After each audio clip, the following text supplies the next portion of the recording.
let me introduce now the couple of the hour, the couple that fell in love in the 60s, John and Carolyn Sonnentag.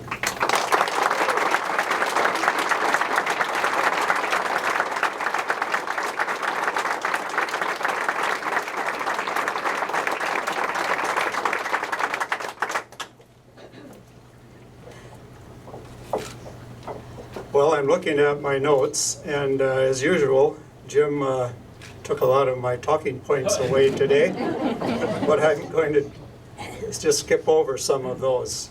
Has anybody heard of Beanie Week? Yeah. Some of you old Blue Gold alumni have heard of Beanie Week. Well, I've had some people ask me this morning when I got here, how did you get here?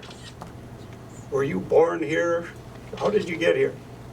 Well, it was a hot, muggy day in August 1960, and my parents brought me to the University at Eau Claire, dropped me off at the curb outside the door, and said, goodbye, son, I know you'll do well, and drove off because I think my mother wanted to get out of there quickly before she had tears in her eyes.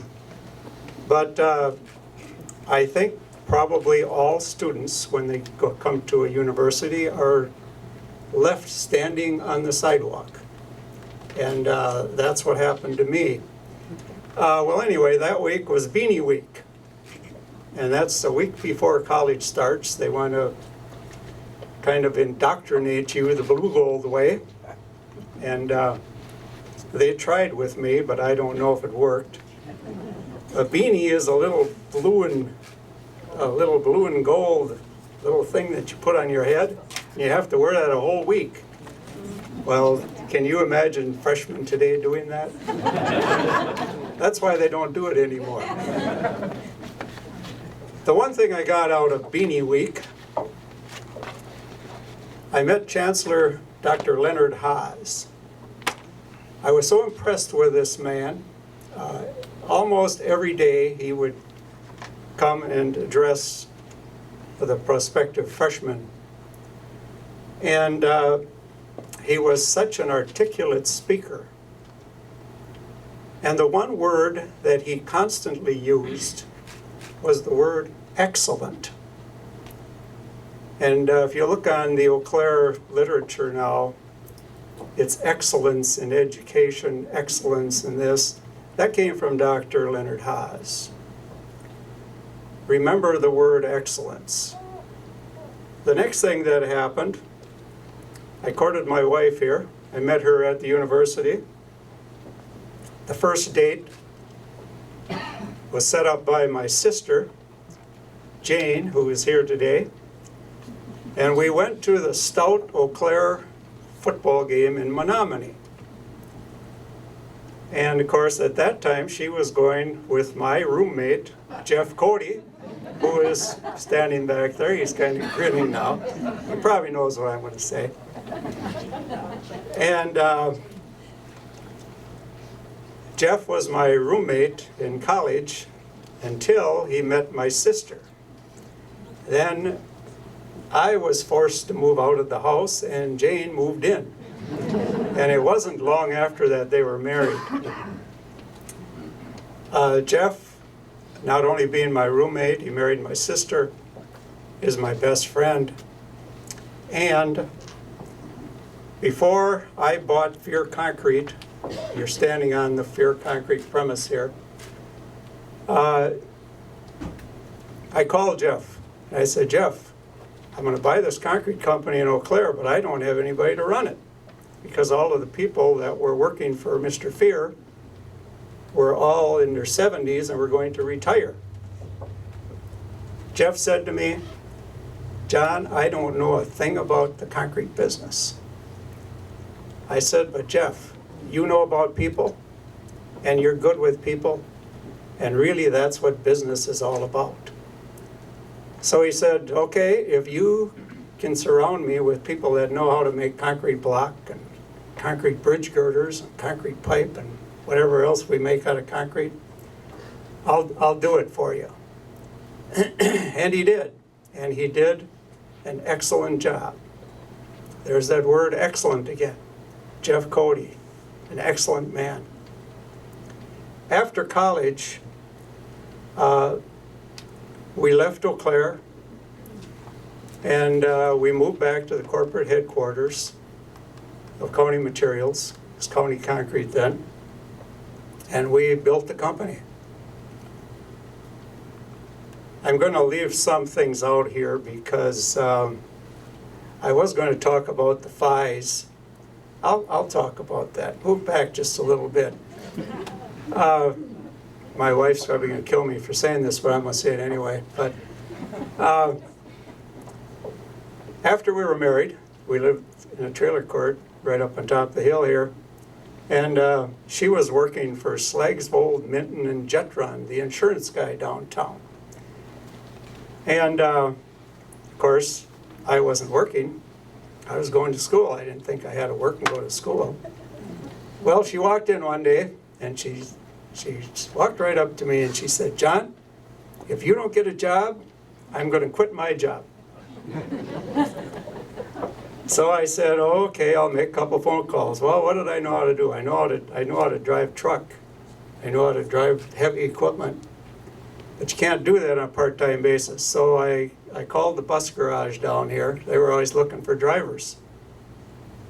So my first job in Eau Claire was working for Fred Fye at the bus garage. And I don't think anybody knows that. So I thought I would tell. And that smiley guy over there, Phil Fye, I met him. He's my age. Started school in 1960. Were you at the beanie thing too? You had to come too. Okay. I thought they made exceptions if you were from Eau Claire, but I guess not. Well, anyway, Phil and I were in a couple of geography classes together. And this professor we had, we would take trips, field trips, and we would learn about rocks. And my family started the business in 1919 in the gravel business and quarries. So that's what we do. And that's why the name was changed from concrete to materials, to reflect all the many things we do in aggregates and what have you. So here I'm going on these field trips and we're looking at rocks. And Phil was right there next to me. And it was a good experience anyway. Well, anyway, a lot of things have happened in these last 50 years. But now we are back, her and I, to give back to the institution that has given us so much. I hope Dr. Leonard Haas would be proud of the excellent events center we are about to build here. I'm sure he would be. You noticed I used the word we. No one man, no one couple in this world can accomplish much. We means all of us. All of the alumni that have ever gone through this fine, excellent university and got an excellent education. You don't owe anybody anything. But maybe you could give back a little bit. And if I had all those hundreds of thousands of graduates here looking at me today, I would ask them to please give just a little bit back so that we can build the events center a little bit better. So this is a we project. And I hope everybody in western Wisconsin and Illinois and Minnesota, I hope we can get everybody together to support this project and make it something really, really something that Dr. Leonard Haas would like. Thank you.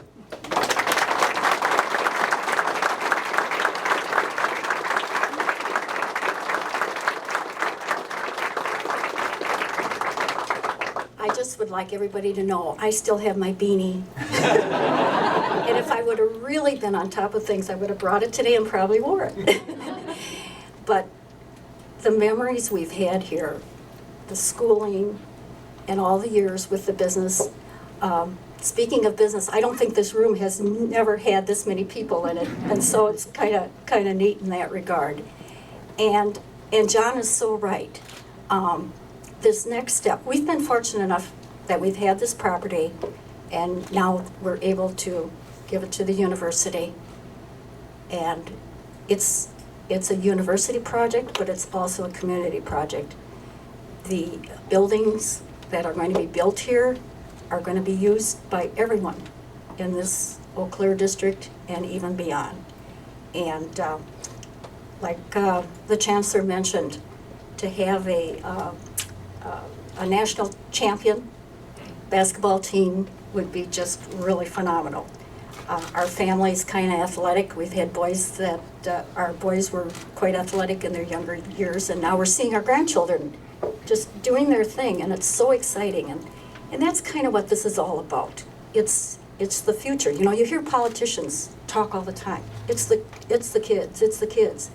But in reality, it is. It's our children, this next generation that we have to really be concerned about.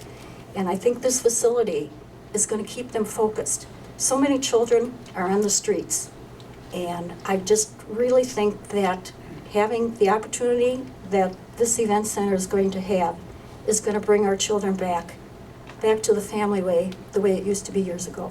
So thank you very much for coming.